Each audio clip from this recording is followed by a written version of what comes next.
Let's continue reading Kampf. So yeah, I think during my last read, Hitler talked. Hitler chided about social democrats, how he hated it, and also, uh, he joined trade union, but he also kind of detested it. And of course, he talked about a group of people he shared his time with, but because he was too knowledgeable, he was too good, and his contemporaries really, really find him obnoxious, and at the end, they flung him out. So I'll continue reading. Okay, I went away full of disgust, but at the same time so deeply moved that it was quite impossible for me to turn my back on the whole situation and think no more about it. When my anger, when my anger began to come down, the spirit of obstinacy got the upper hand, and I decided that at all costs I would get back to work again in building trade. This decision became all the stronger a few weeks later, when my little savings had entirely run out and hunger clutched me once again in its merciless arms.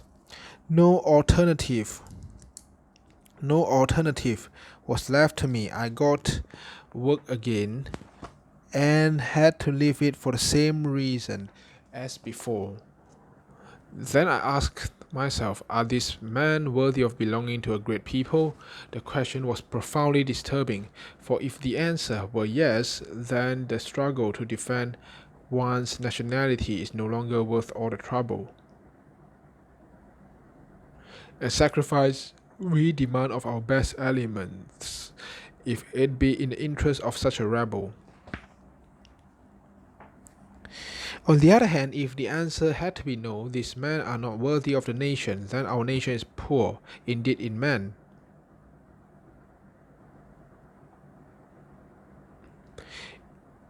Then our nation is poor indeed in man. During those days of mental anguish and deep meditation, I saw before my mind the ever-increasing and menacing army of people and who could no longer be reckoned as belonging to their own nation. It was with quite a different feeling some days later that I gazed on the interminable ranks for abreast of Viennese workmen parading at a mass demonstration. I stood dumbfounded for almost 2 hours watching the enormous human dragon which slowly uncoiled itself there before me. When I finally left the square and wandered in the direction of my lodgings, I felt dismayed and depressed. On my way, I noticed the Arbeiterzeitung bracket the Workman's Journal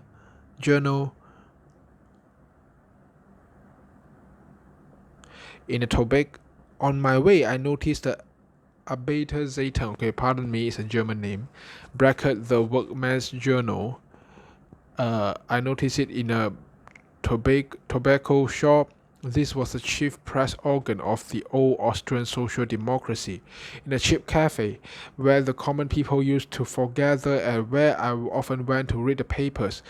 The Arbeiterzeitung was also displayed, but hitherto I could not bring myself to do more than glance at the wretched thing for a couple minutes, for its whole tone was a sort of mental ritual to me.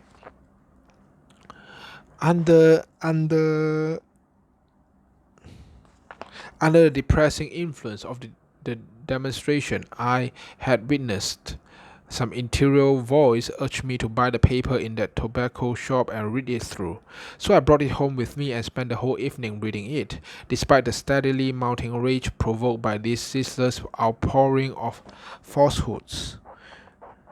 I now found that in the social democratic daily papers I could study the inner character of this political philosophic system much better than in all that theoretical literature. For there was a striking discrepancy between the two.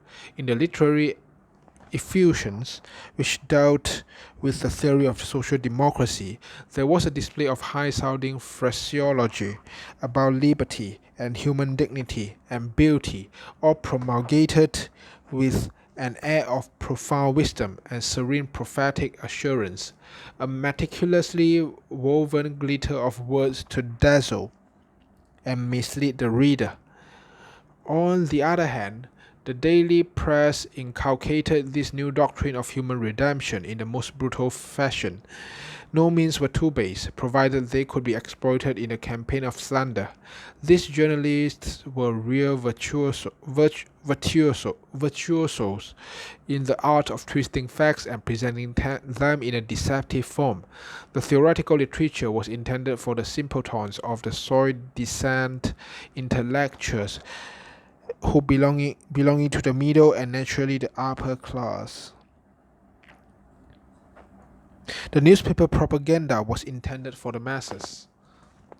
This probing into books and newspapers and studying the teachings of social democracy reawakened my love for my own people, and thus what at first seemed in an impassable chasm became the occasion of a closer affection. Having once understood the working of the colossal system for poisoning the popular mind, only a fool could blame the victims of it. During the years that followed, I became more independent, and as I did so, I became better able to understand the inner cause of the success achieved by this social democratic gospel.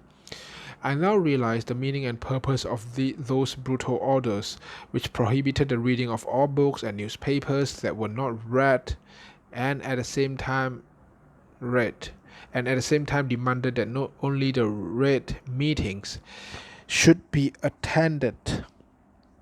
In the clear light of brutal reality, I was able to see what must have been the inevitable consequences of that intolerant teaching. The psyche of the broad masses is accessible only to what is strong and uncompromising, like a woman whose inner sensibilities are not so much under the sway of abstract reasoning but are always subject to the influence of a vague emotional longing for the strength that completes her being, and who would rather bow to the strong man than dominate the weakling. In like manner, the masses of the people prefer the ruler to the suppliant and are filled with a stronger sense of mental security by a teaching that brooks no rival than by a teaching which offers them a liberal choice. They have very little idea of how to make such a choice, and thus they are prone to feel that they have been abandoned. They feel very little shame at being terrorized intellectually, and they are scarcely conscious of the fact that their freedom as human beings is impudently abused, and thus they have not the slightest suspicion of the intrinsic fallacy of the whole doctrine. They see only the ruthless force and brutality of its determined utterances, to which they always submit. If social democracy should be opposed by a more truthful teaching, then even though the struggle be of the bitterest kind, this truthful teaching will finally prevail, provided it be enforced with equal ruthlessness. Within less than 2 years, I had gained a clear understanding of social democracy in its teaching and in the technique of its operations. I recognized the infamy of that technique whereby the movement carried on campaign of mental terrorism against the bourgeoisie, who are neither morally nor spiritually equipped to withstand such attacks. The tactics of social democracy consisted in opening at a given signal a veritable drumfire of lies and calumnies against the man whom they believed to be the most redoubtable of their adversaries, until the nerves of the latter gave way, and they sacrificed the man who was attacked simply in the hope of being allowed to live in peace.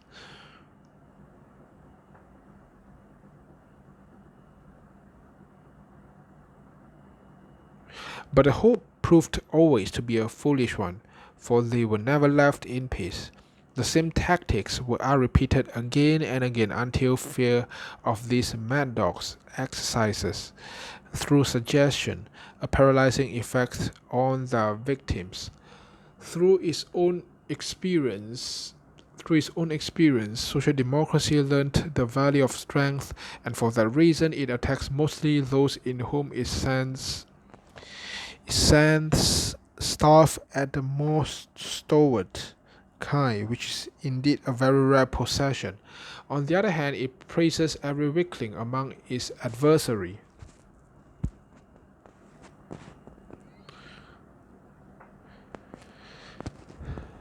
More or less cautiously, according to the measure of his mental qualities, known and presumed. They have less fear of a man of genius who lacks willpower than of a vigorous character with mediocre intelligence, and at the same time, they highly commend those who are devoid of intelligence and willpower. The Social Democrats know how to create the impression that they alone are the protectors of peace. In this way, acting very circumspectly but never losing sight of the ultimate goal, they conquer one position after another, at one time by methods of quiet intimidation and at another time by sheer daylight robbery, employing these latter tactics at those moments when public attention is turned towards other matters from which it does not wish to be diverted, or when the public considers an incident too trivial to create a scandal about it and thus provoke the anger of a malignant opponent. These tactics are based on an accurate estimation of human frailties and must lead to success with almost mathematical certainty, unless the other side also learns how to fight poison gas with poison gas. The weaker natures must be told that here it is a case of to be or not to be. I also came to understand that physical intimidation has its significance for the mass as well as for the individual. Here again, the socialists had calculated accurately on the psychological effect.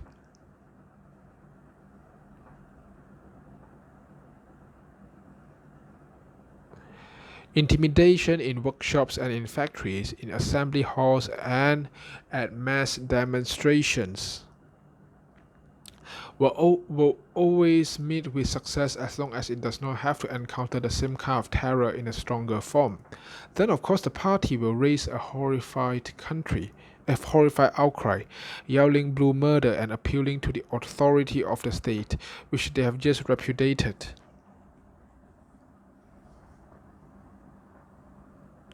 In doing this, their aim generally is to add to the general confusion, so that they may have a better opportunity of reaching their own goal unobserved. The idea is to find among the higher government officials some bovine creature who, in the stupid hope that he may win the good graces of these awe-inspiring opponents, so that they may remember him in case of future eventualities, will help them now to break all those who may oppose this woe past. The impression which such successful tactics make on the minds of the broad masses, whether they be adherents or opponents, can be estimated only by one who knows the popular mind, not from books, but from practical life. For the successes which are thus obtained are taken by the adherents of social democracy